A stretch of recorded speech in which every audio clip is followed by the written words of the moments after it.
Hello ladies and gentlemen, and welcome to the French Watch Collector. Today we have a very nice Omega watch, Speedmaster Mark II. So I already did a video on a Speedmaster Mark III. This is the previous model. So this is a very nice looking watch, a moon watch as well, like the previous one, but a bit different. There is some difference in the movement and as well some difference on the dial. So yeah, as you can see, the watch is quite in rough shapes. The hands are a bit damaged, so I will try to restore the hands. I need a good clean, and I will try to do a good job on the restoration of this watch, because this is a very nice one that will go straight into my collection. Looks like the hands are moving, but the chronograph is not working. So look, see something weird there. Some tension in it when I push a chronograph pusher. So I don't know what's wrong inside, but there is definitely something wrong inside the movement. So we'll have to open it and have a look. Anyway, we need to disassemble everything to clean it. First, let's remove the bracelet, which is not the original bracelet. So I'm not sure if I will reuse this one. So here we go, everything is removed. And now we can open the case back and see what we will find inside.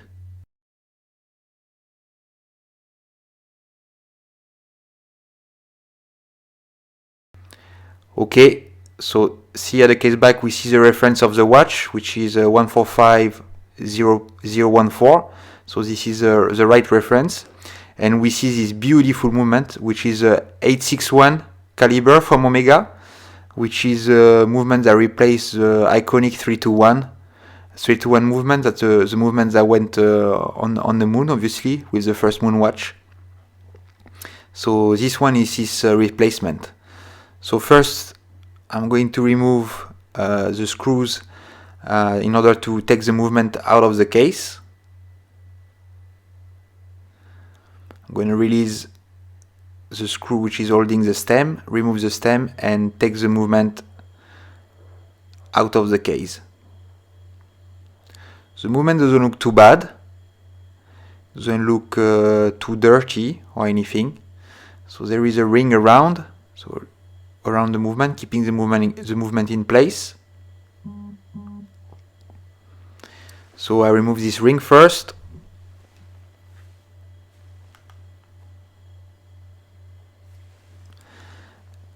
And now I'm going to take the movement out. There we go. Set the case aside.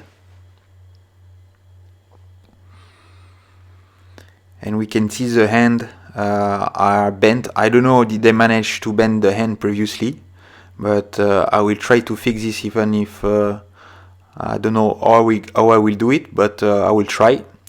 So I take the hand out with Presto tool.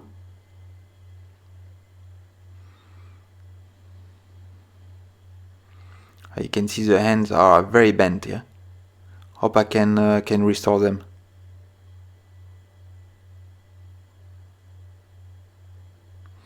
I will use the carbon tweezer tips to make sure I don't damage the dial. And after, let's focus on removing the hand from the chronograph. So this is our hand from the chronograph.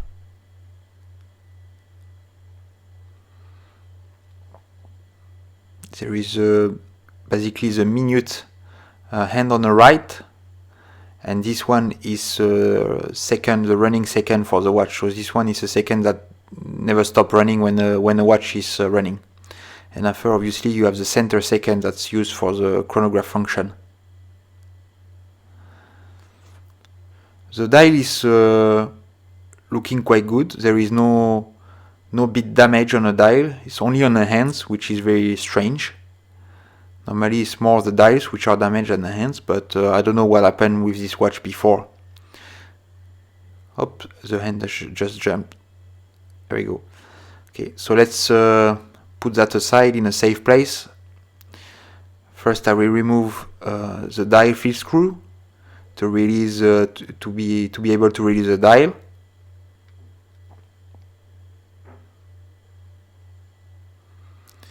Okay, so now let's remove the dial from the movement.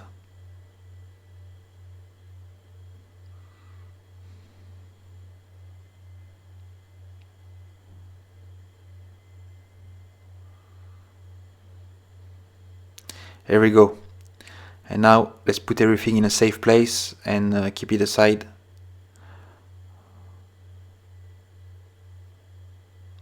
There we go. So now it's in a box where it will be quite safe.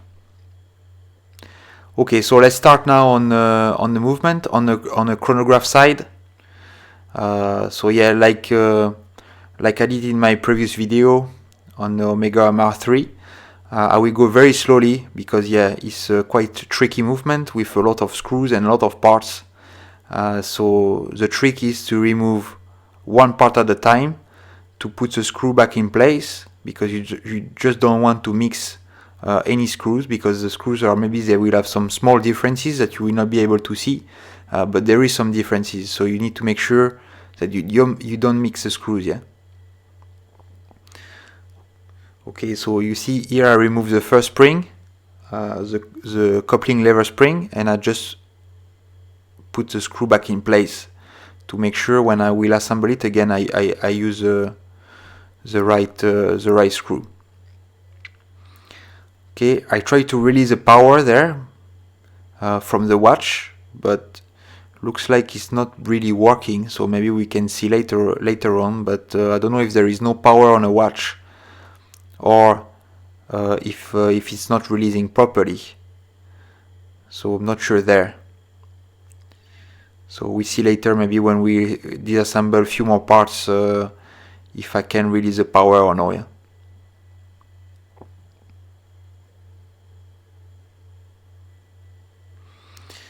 Okay, so let's carry on the disassembly there.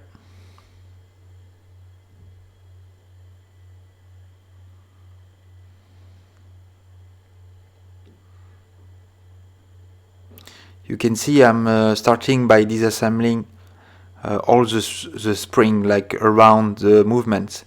So I remove all the tension in a chronograph movement. So like that, after I can remove the part safely. There is no tension anymore.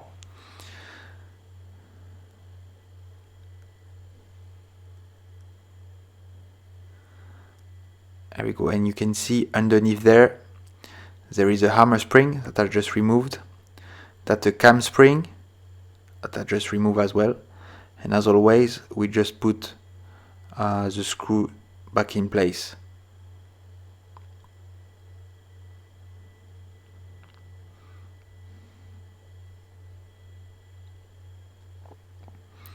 So this movement is looking, from this side, is looking quite traditional for a chronograph.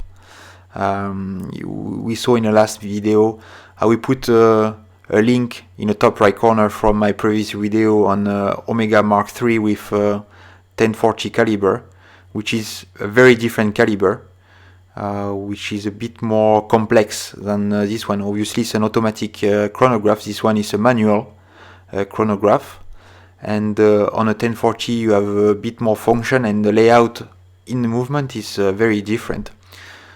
This one, if you want, is an evolution from the 3-to-1, as I said at the beginning, but it stay quite a classic chronograph movement. There's nothing really fancy about it, yeah. So there I just remove the chronograph bridge. That's a hammer, so that will reset the second and minute hand.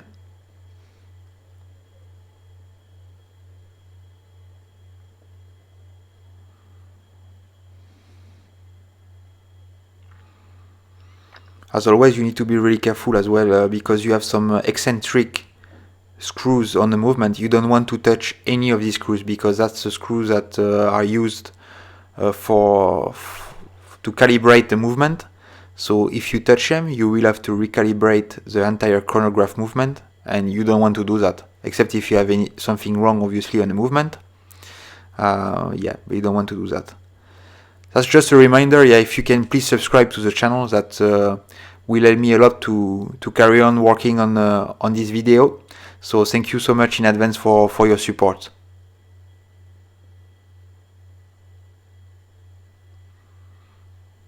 Okay, so the movement is coming along quite nicely on this side. Like I said, we just go part by part, just to make sure we don't mix anything. Here I remove the chronograph wheel. Just put back the screw.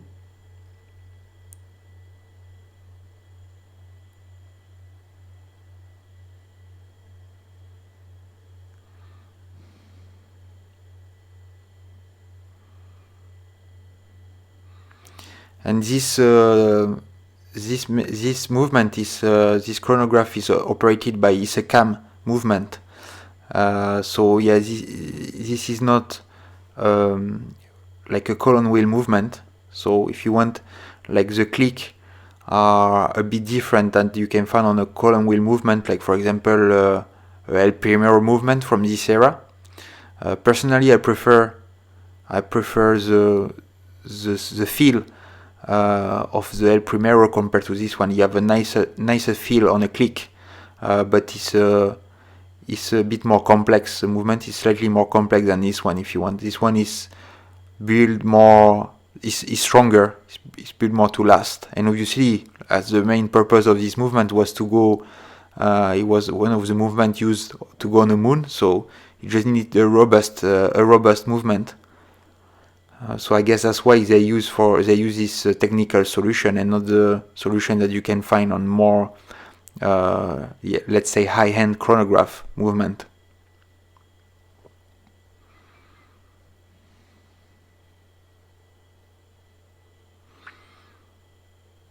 Okay, you can see there is not many part left on this first layer, on a chronograph part. There is still the cam and the operating lever. So that's the lever that will, when you push the pushers, that will actionate the entire movement. So you see this chronograph has three functions, like you have the start function, the stop, and the reset function. So like I said, like all the classic chronograph movement you have on this one, yeah.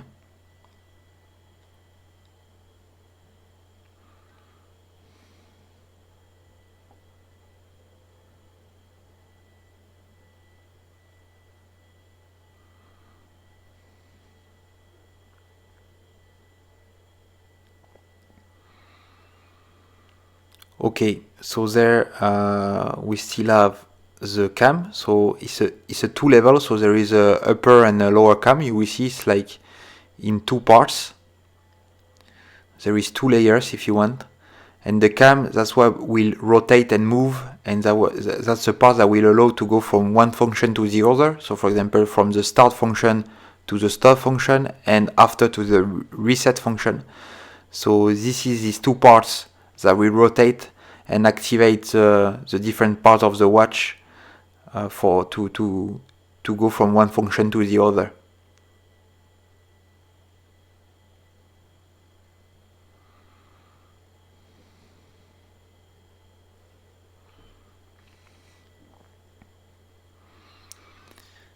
Okay, we still have the little spring in the middle for the chronograph hand.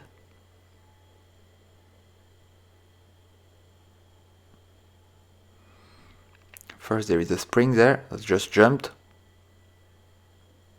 It's just on the side of the movement. Here it is.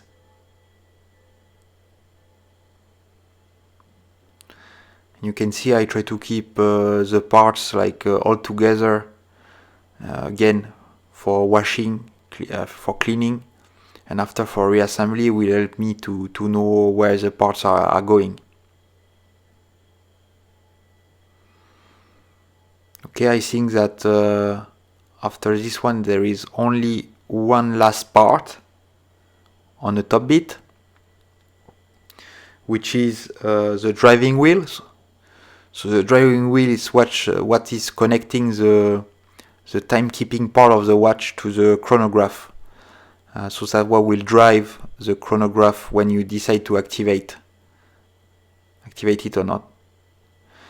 So here I remove the wheel,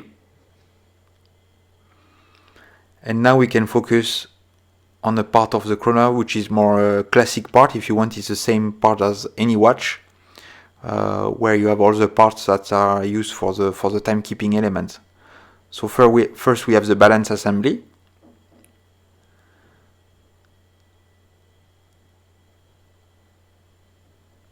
Need to remove, then be stored away, because this is a very delicate part, a delicate assembly.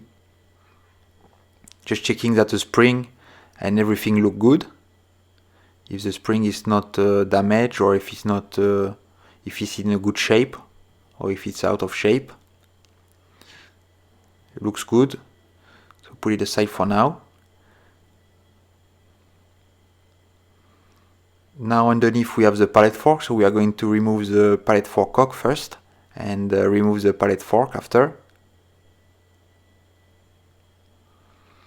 Here I will not put the screw back like I did on a chronograph, because yes, this is quite a standard part of the watch. If you want, if you are working on watch, you are used to it, so you know where the screws are going. So this I'm not going to put them back. It's only on a chronograph parts, on a chronograph side, that I will put all the screw back. But on the movement, on a timekeeping element, I don't put the screw back on the case. I mean on the movement, sorry. Okay, so I gently remove the bridge which is sitting on the top of the pallet fork.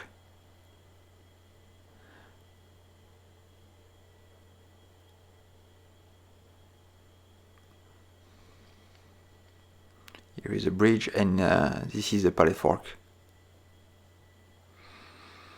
Okay, remember that I do this. I'm not a professional watchmaker, so I do this as a hobby. So if you have any comment or any suggestion, it's more than welcome. I used obviously data sheets from the manufacturer that I can find online, mainly on cuisine.co.uk, which is a very good website where you can find a lot of technical information. So basically I use the datasheet and I follow the order for the disassembly and assembly. That help me a lot. Some of the watch and some of the movement is not available, but when it is, I recommend to use the datasheet here.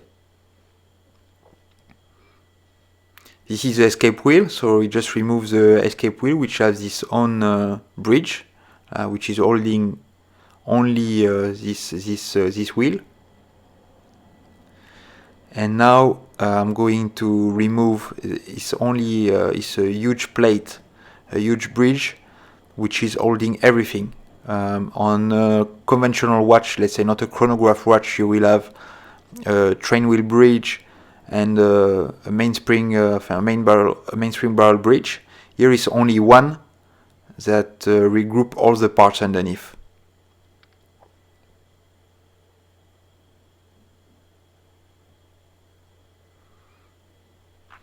So I remove the screws first, and now I will try to remove slowly the bridge, because you don't want to damage any of the pivot point from the wheels or anything underneath.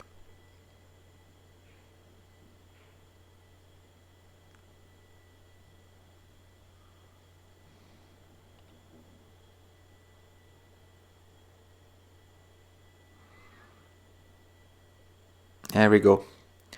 And you can see, so underneath you can see the train of wheel and the mainspring barrel assembly.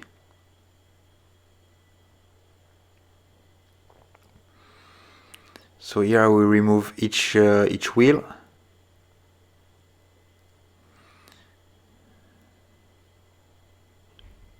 This one I cannot remove because I did not remove the cannon pinion on the other side, which is friction mounted, so I will have to remove it later when I remove the cannon pinion. And this is the mainspring barrel with the ratchet wheel on top, and the mainspring barrel which is a bit different than usual. You saw a little part underneath. So let's move to the other side now. And so on this side you will have the hour mechanism. So on the first side you will have of the chronograph mechanism. You saw you have the chronograph running wheel, which is basically your second, and you will have the wheel as well for the minute. And on this side you will have all the mechanism that activate the hour. So like I have done on the other side, I remove first the spring to remove the tension in the mechanism.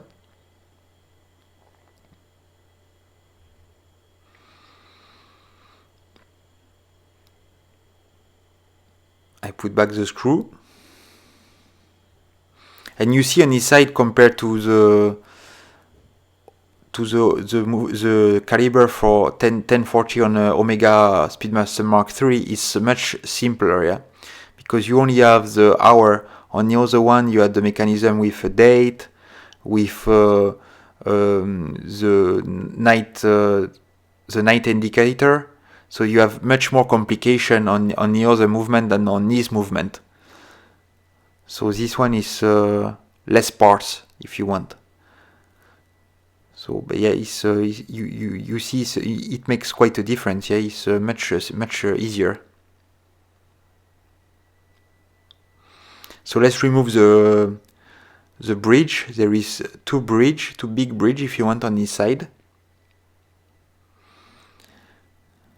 Here I remove the hammer for the hour hand. That's what will reset the hour hand when you reset the chronograph.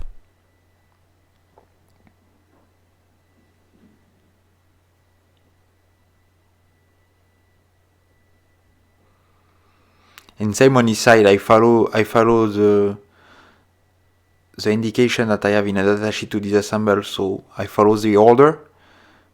And generally, obviously, it's made by Omega, so it's a very good way to disassemble the watch. And the same for assembling. Obviously, you will have all the indication to assemble the watch, which part you should start. And one point which is very important, you will have all the detail for the oiling and greasing of the watch when you reassemble it, because you need to make sure, because you can see there is a lot of parts. You need to make sure that it's oiled and greased properly with the right oil and grease, and at the right point as well.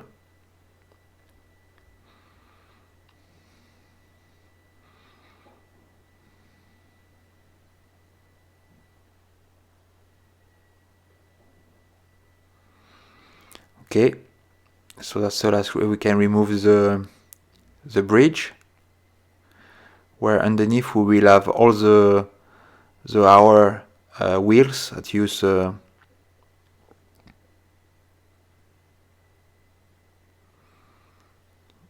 just checking underneath.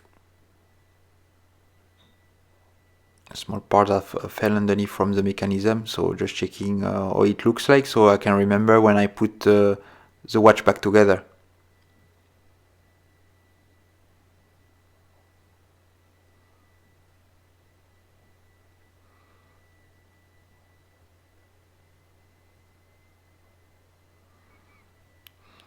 Okay.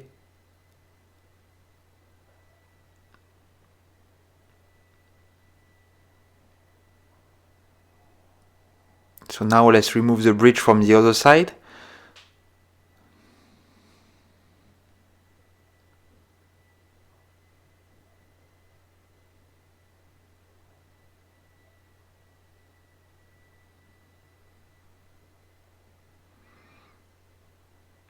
So on this bridge, basically there is nothing. It's nothing underneath, nothing on the top. It's just a bridge to make a flat surface in order to put a dial on top of it. Because or else if you have a bridge on one side and nothing on the other side, the dial will not sit flat. So it's just a bridge to make sure you will have a flat layer to put a dial on.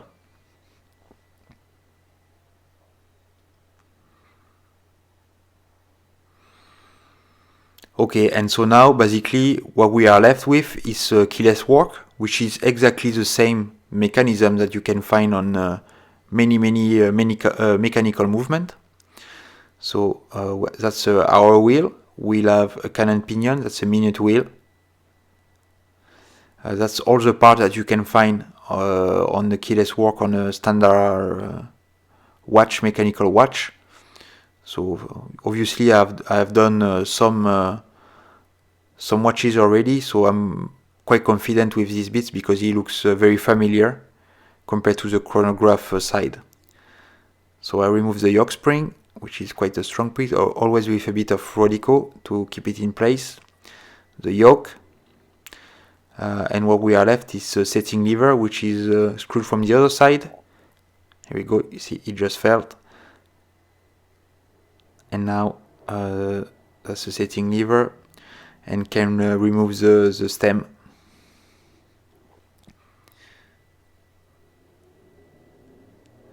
With the last two parts left on the watch. And here we go, everything is disassembled now, so everything went well. So I just put back the balance assembly on a watch, on a movement, sorry, just to be sure it's kept safe during cleaning, because it's a very delicate part and you don't want to damage anything during cleaning. There we go, now it's in place. Just put the screw.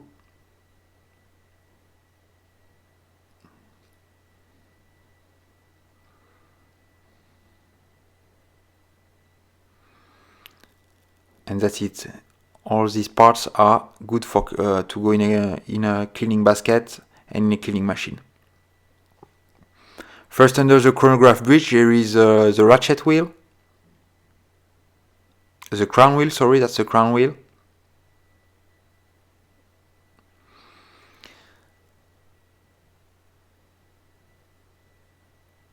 So it's in two parts, with all in place with two little screws. So I remove these parts as well to make sure I clean everything, because yeah, you can see, looks like there is a lot of oil or grease dried up in this part. So everything needs to be clean, and for that I need to disassemble every single part. Yeah. Click spring.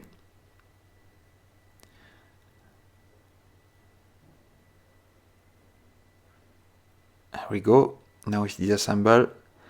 And there I put the screw on it, just to make sure I don't lose it and it go to the right place.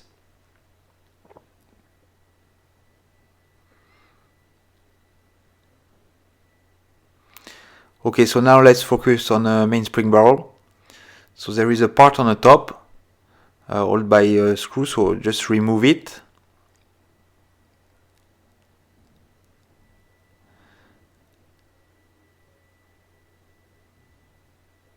There is a kind of ring on top of it. And now after removing these two parts, we are left with basically what you can see normally on any watch, any mainspring barrel assembly. So I will open it, remove the lid, and we should see underneath the mainspring. There we go.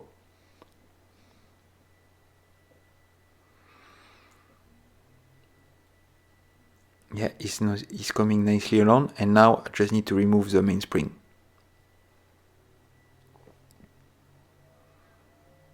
Whoa! Everything jumped, yeah. I managed to find all the parts, but yeah, that was... you need to be really careful when you remove the mainspring, because yes, keep a lot of strength in it, so you need to hold everything in place. So here I'm cleaning everything, or disassembling all the small bit left. Putting everything in small baskets that will go into the cleaning machine. Reorganizing all the parts to make sure I can find everything and everything is in the right place. And there we go, the baskets ready to go on a cleaning machine. Okay, so let's start the cleaning machine. So we go through one cleaning solution and two rinsing solution. So if you like the video, you can follow me as well on Patreon and Instagram, where we put some updates between the video. Okay, so now we leave you along with the cleaning process. So thanks for watching, and we put the part 2 of this video where we do the full reassembly and restoration of this watch. So hope you like it, and I see you next time. Bye.